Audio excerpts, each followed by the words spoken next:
Hello, everyone. Dr. Vicky here, speaking to you from the Seeds of Transformation Healing Center. It is time for Taroscopes again. We're going to be doing the Taroscopes for the for the month of March 2024, and we're going to start with the sign of Aquarius. Now, of course, Aquarius was a very active energy last month. It continues to be active as we start the month, but March is more of an energy moving into the Pisces energy. And so we're going to be talking a lot about that. But let's take a look at your chart, Aquarius.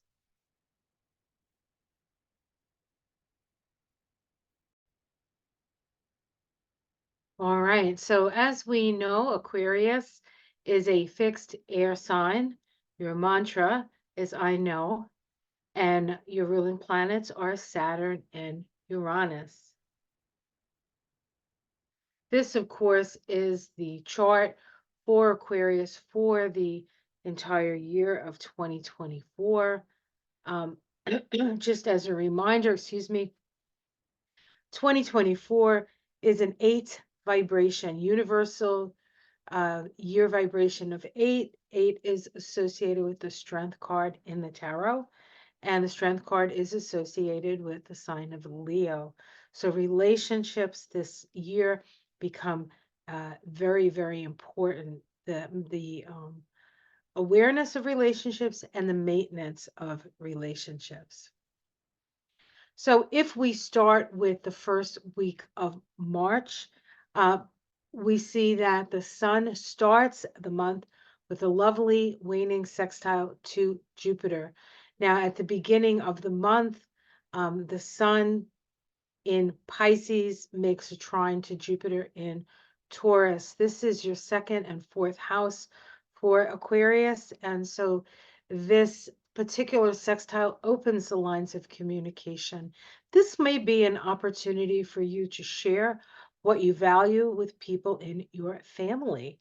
I know there's been a lot of issues and a lot of static in families. This is an opportunity perhaps to have some healing in that venue. On the 3rd of March, Venus makes a last quarter square to Uranus. At this point, Venus is in Aquarius in your first house, and Uranus is in your fourth house. So this is a little bit less friendly to family. This is a square where we become a little bit quite a bit more revolutionary. Of course, your family's used to that because you're an Aquarius. So it's not a new energy for them, but this really is about the energy of individuating from the herd, sort of standing up for yourself, expressing your own will, and yet the energy requires us to move in the direction of a more progressive and equal society. So we are starting to, while letting go of the past, starting to re-envision the future with this energy. This is always when we're dealing with Uranus, we're always dealing with issues of progressivism, but sort of waking us up. And of course, Venus is a planet associated with what we value, what's important to us. With Venus in your first house, you must remember to value yourself and who you are and how you put yourself out in the world. On, excuse me, on the 4th of March, Mercury, the planet of communication, makes a sextile to Uranus.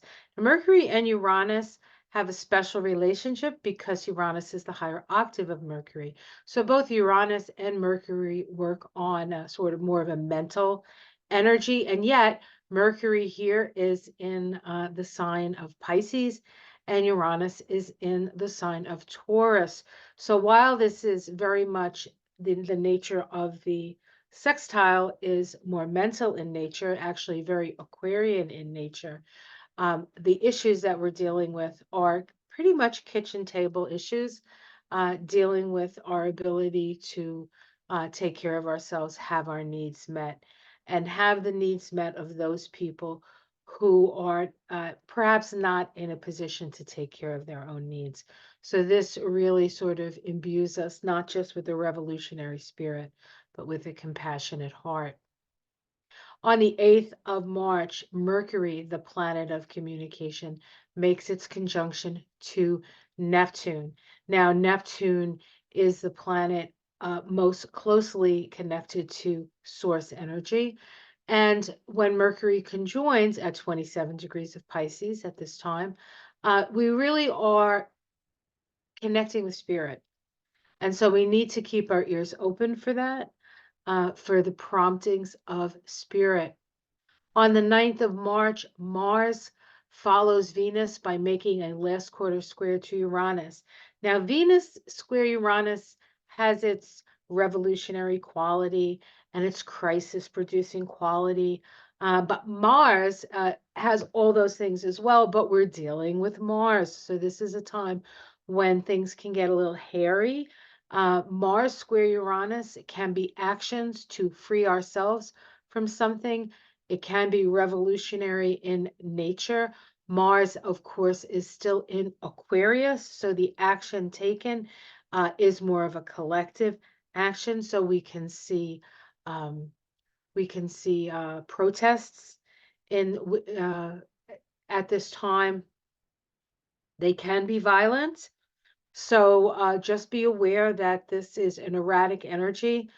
Uranus is an energy of things blowing up. Mars is the energy of aggression. So be aware that this is a particularly tenuous time when it comes to those things. On the so that's the first week. So that's a lot. That's a lot. On the second week, we start on the 10th with Mars making, excuse me, Mars up with a new moon. A new moon. This is a new moon in the sign of Pisces. It occurs at 21 degrees of Pisces. And on the same day, Mercury makes a sextile to Pluto. I like this combination. The new moon in Pisces for you, Aquarius, occurs in your second house. In fact, if you look here, you can see your second house is quite full.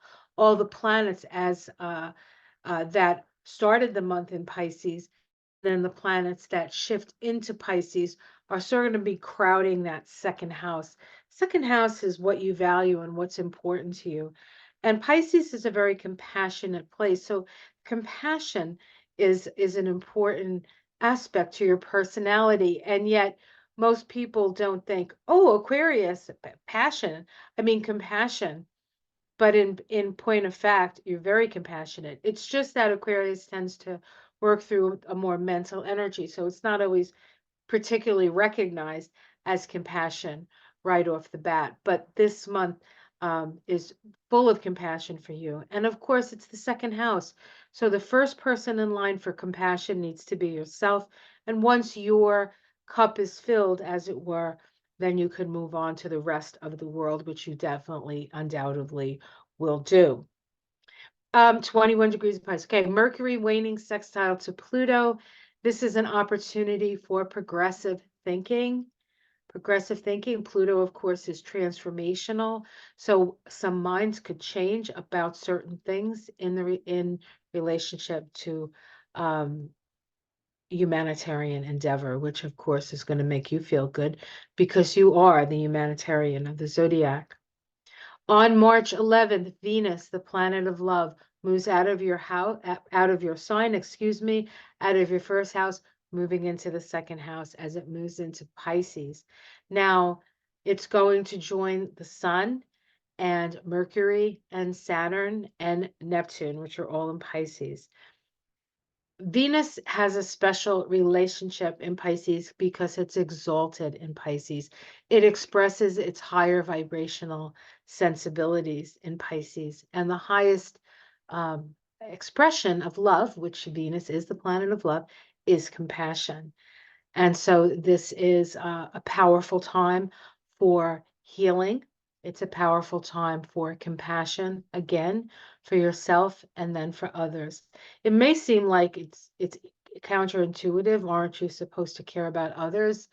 Well, yes, but we're in the Aquarian age now, and so it can't be caring about others to the detriment of ourselves. That would be a martyr, and martyrs are out of style. This is about raising all boats. This is about shining your light and allowing your light to shine so that it can light light the way for those people who are still in the dark. All right. Just need to move something here. I can't see. Excuse me. Technical difficulties, which of course you Aquariuses don't ever have to worry about because you guys have it all figured out when it comes to that. So we're in week 3 now, and we have on the 17th, which of course is St. Patrick's Day, for those of you who are so likely to celebrate. We have the Sun conjunct Neptune at 28 degrees of Pisces. Be careful on St. Patrick's Day. You know, the Sun delineates, but Neptune tends to obfuscate. And so this isn't really a good day to drink and do anything where you can put yourself in harm's way. So if you're going to celebrate St. Patrick's Day, do it responsibly. Call an Uber. Make sure you have a dry friend who can take you back and forth if that's what you intend to do. Things can be a little bit foggy on that day. However, the Sun is conjuncting the planet of unity, and so we can feel more unity. This is happening in your second house, so perhaps you'll feel more unity with people who have the same values as you do. Then on the 19th, the energy shifts. See,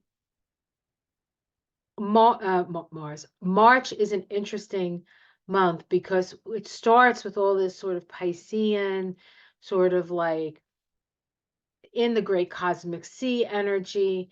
Things are sort of percolating in there. And then on the 19th, the Sun ingresses into Aries. This is the equinox point. This is the point when the light and the dark are of equal strength. In the northern hemisphere, we move into spring. In the southern hemisphere, you move into fall. But it is a time of balance. And so we need to endeavor to keep our balance. As the Sun moves into Aries, it's moving into your third house of mind, your third house of mind. So how you have your mind about you. And of course, Aries is an energy of new beginnings. And so you could have some new beginnings around your ideas, your plans, new information coming in. Why information? Because it's your third house. Okay. Excuse me. So we have the ingress into Aries, and when a planet moves into any sign, it's going to make an aspect to Pluto because Pluto is still sitting at that first degree of Aquarius. Now, sometimes it's a difficult aspect. Sometimes it's an easier aspect or a more flowing aspect. This is a waning sextile. This allows us to move in a more progressive direction, which of course is what Aquarius really is all about. Let us move in a direction where we're taking into consideration not just ourselves, but humanity as a whole, right? And so this is a really nice energy to sort of come up after the Sun moves into Aries, which is about new beginnings, right?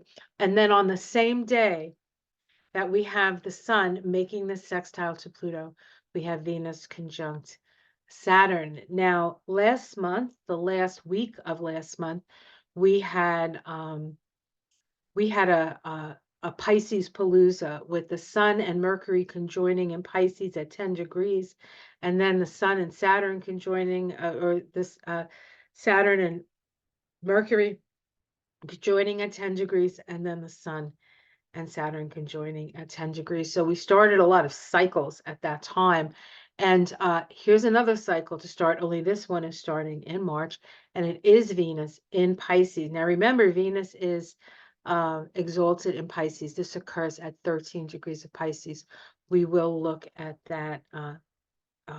If you want to know sort of the Sabian symbol for 13 degrees of Pisces, if you want more specific information, you'll have to check out my Astrology and Kabbalah of March. That is out as a separate video, and so you can check that out to see what's going on at 13 degrees of Pisces per se, right? On the 22nd of March, we have Mars ingress into Pisces. So now the only thing left in your sign, Aquarius, is Pluto. Everything else is pretty much moved into your second house, except for the sun, right? The sun has moved into Aries at this time, and also Mercury. Mercury moved into Aries. I don't know if I even said that. I might have missed that. Mercury moved into Aries on the 9th. Okay, I'm not sure I even said that. But Mercury already moved. So now we have Venus and Mars in Pisces together with Saturn and Neptune. And so that second house is still pretty full, but the Sun and Mercury has moved on. We have to remember that the north node of the moon is in Aries at this time, as is Chiron in Aries. So we're moving into the direction of the unknown future with this energy. On the 24th, Venus makes a waning sextile to Jupiter. This is, these sextiles are all have the nature of progressivism. Neptune and Venus and Jupiter are the benefics. Hopefully we can see people who need help getting help through this energy. And then on the 25th, we start eclipse season. Yes, dear, we're starting eclipse season. We have a full moon lunar eclipse at 6 degrees of Libra. This eclipse with the sun in your third house and the moon being eclipsed in the ninth house, this axis that's getting activated through this eclipse is, of course, the axis of the north node, south node, right? Because that can only happen at eclipses, has to happen at the nodes of the moon. Full moons are points of awareness. Full moons are fruition. This is connected to that new moon in Pisces at 21 degrees, but it's part of an eclipse cycle that's going to include the next new moon, which is a very powerful new moon that actually a total solar eclipse that actually crosses over the United States. Like the one did in 2017, only now it's going, in 2017 it went to Oregon, I think to South Carolina. Now it's going from Maine to Texas. Okay, so it's going in an opposite direction and across this way, across the United States from northeast to southwest. The last time it went from northwest to southeast. So we have the big cross happening, but that's not happening until April. But this is the first part of that eclipse series. With the new moon along the axis of the mind, this will be an illumination of things that you may have imagined or intuited or thought you knew, or perhaps this was something that you kind of maybe thought something was right. You will find out if you were right. You will find the illumination will happen. It will happen in your mind. And then on the, excuse me, on the 28th, we have Venus making a waning sextile to Uranus. This is progressive thinking. Of course, Venus is a relationship energy, so it's perhaps connecting with people of like mind, friends of like mind, in the service of what's better for humanity. So it's a busy month. It's intense in its way. And of course, we have an eclipse. But of the months, we had February was very, very powerful. March is also powerful, but not quite as maybe intense. But then when April comes along, now I say that, but every month is intense. So you can't really hold me to that because we're on a whole new like level we're on a whole new playing field right now. So uh, we're learning as we go, so to speak. But April, of course, with the eclipse happening, the full moon eclipse, and the the rest of the year is just like this is like it's just like crazy year, honestly, crazy year. Actually, March is a little bit of a respite, but as you can see from everything I've said, you're not resting too much. All right. So let's do the tarot portion of this. Let me stop this share here. Oops. Let's try that again. Let's stop the share. I pressed the wrong button again. All right. I would like to use a um, oracle deck. This is the Mystic Sisters Oracle deck by Emily Balavets. Emily Balavets. She's one of my favorite artists. I had one of you send me a whole bunch of her work. Sorry, I can't remember the name. My memory for names has never been good, but I tell you, there wasn't a back I ever forgot. 35 years as a chiropractor. You know, you see somebody and then they come back 7 years later and you don't necessarily remember everything, but as soon as you touch them, you're like, oh, how's your kids doing? How'd you this? How'd you that? Whatever happened with your house? It like all comes back. But I usually have to touch them. So those are the days. Those are the days. So we're going to pull this oracle card first, and then we're going to do a tarot reading.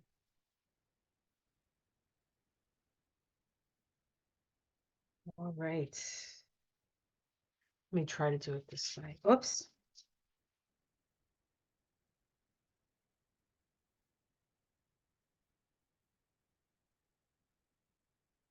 Persephone.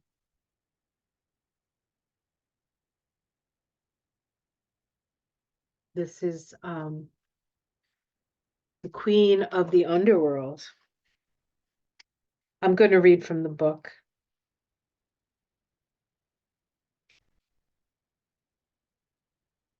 Of course, Persephone went from being a maiden to being a queen, but she had to go into the underworld and face the underworld before she could become a queen.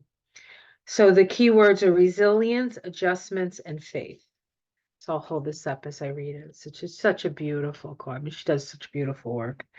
Persephone is the queen of the underworld, the guardian of the dead, and the daughter of the harvest goddess Demeter. One day, when young, Persephone was picking flowers. Hades, the lord of the underworld, saw her and became overwhelmed with desire. He abducted Persephone and brought her back to the underworld.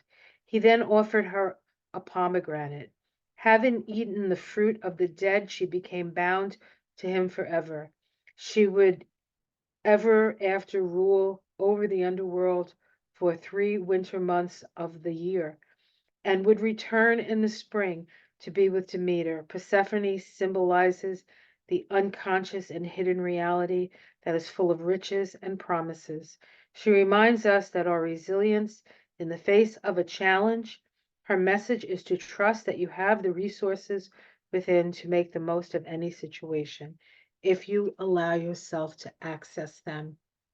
And it's interesting because in the spring, she would come back to her mother, and this month, spring begins. And so, if you have been experiencing a dark night of the soul, it is almost time for you to rise from the dead, or it is time for you to rise from the dead when spring comes along. Okay. So I'm going to use one of my new favorite decks. It's the Hermetic Tarot, the Hermetic Tarot. And let me grab it here. And let's see, which way does this, which way does this go? Okay, I think I have this right. All right, here we go. And I make sure that I have this. So it's all clunky. Well, we'll see. All right. Okay. Let's give it a good shuffle. So what do the cards have to say for the sign of Aquarius? This is Aquarius Sun, Aquarius Moon, or Aquarius Rising. As far as the astrology mostly works best for the Aquarius Rising and the Aquarius Sun. The Aquarius Moon, it does work for the Aquarius Moon, but when you're looking at the moon, you have to think about your feelings and your emotions, right? So it's a little bit more of an emotional experience. Everything I say has sort of the veneer, if you have an Aquarius moon, I mean, has somewhat of the veneer of the moon, okay? But I think the it works best the way I look at the chart anyway. It works best with the ascendant sign. Now, of course, you may watch this and say, well, that, you know, that I would like something a little bit more specific to myself. If you would like something more specific astrologically to yourself, you would need to get a personal reading. Now, I do personal readings. I don't reach out to you. You have to reach out to me. And you can do that by going onto my website, theseedsoftransformation.com. Go to the services page. I do a combination reading of astrology, numerology, and the tree of life. It's very unique. I only know of one other person that actually does it like this, although she may have some other students that have learned the system. But it's very enlightening and it's a lot of fun and it's very exciting. So I have hour and hour and a half readings. If it's your first time and you can see yourself to have the 90-minute reading, I would suggest that. If you want to, if you've seen me before and you want an update, usually an hour is enough, unless you want to spend 90 minutes with me, and I love spending time with you. So, oh dear. So the first card I get is the cover card, the Hermetic Tarot. I forgot to take that out. Oops. Oops.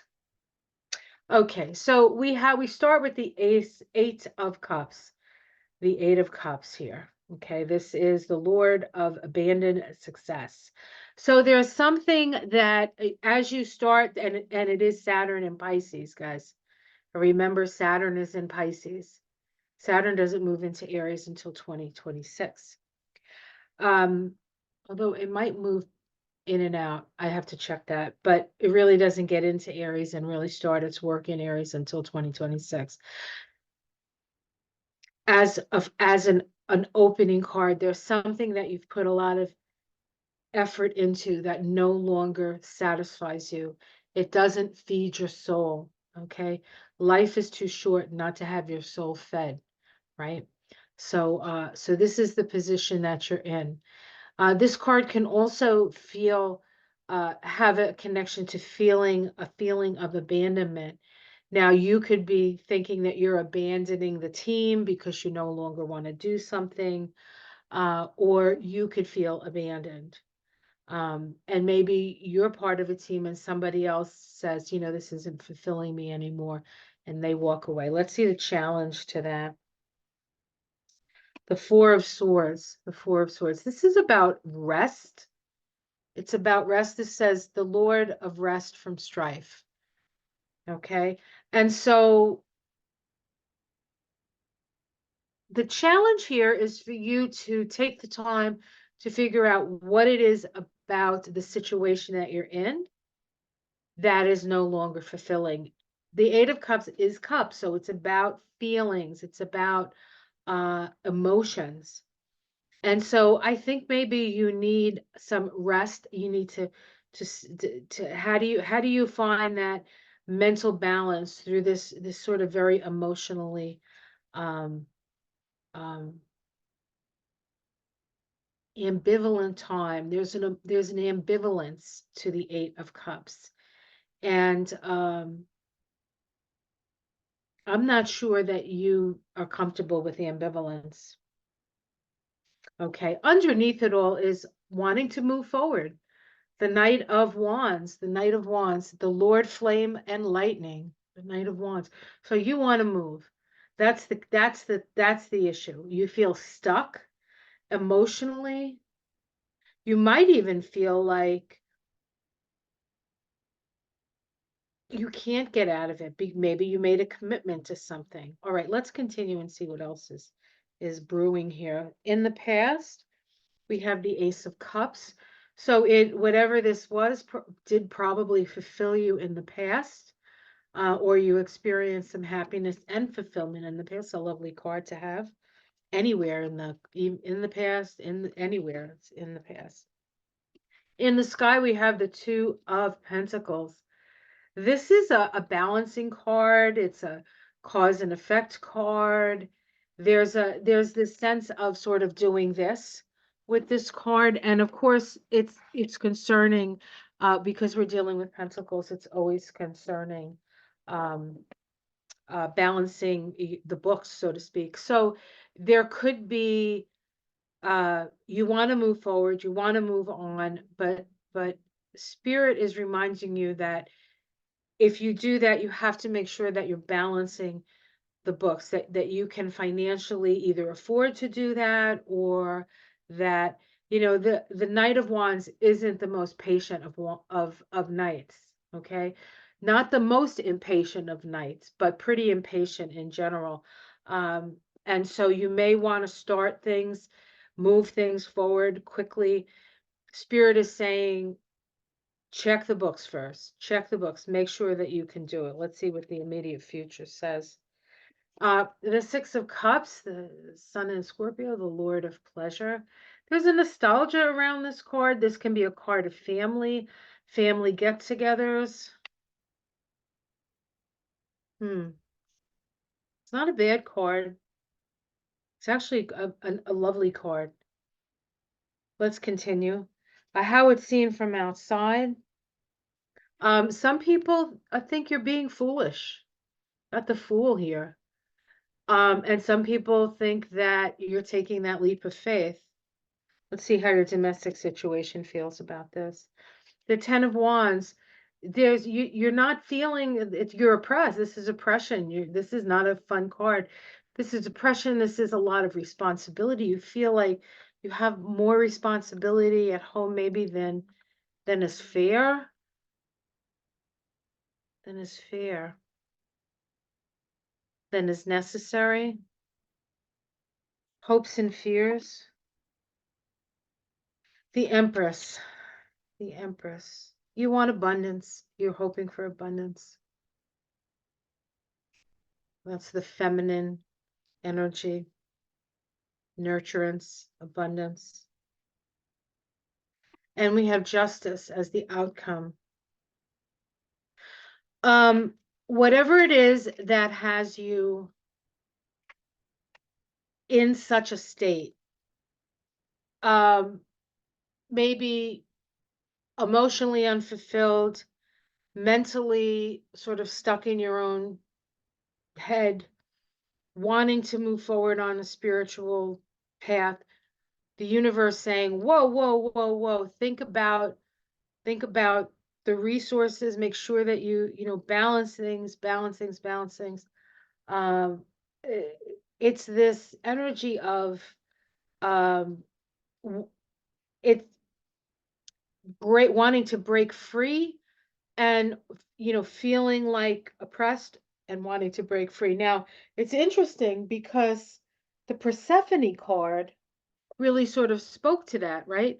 Persephone has to stay in the underworld for a period of time before she can go back to uh above ground, right? Before she can again have the sun on her face.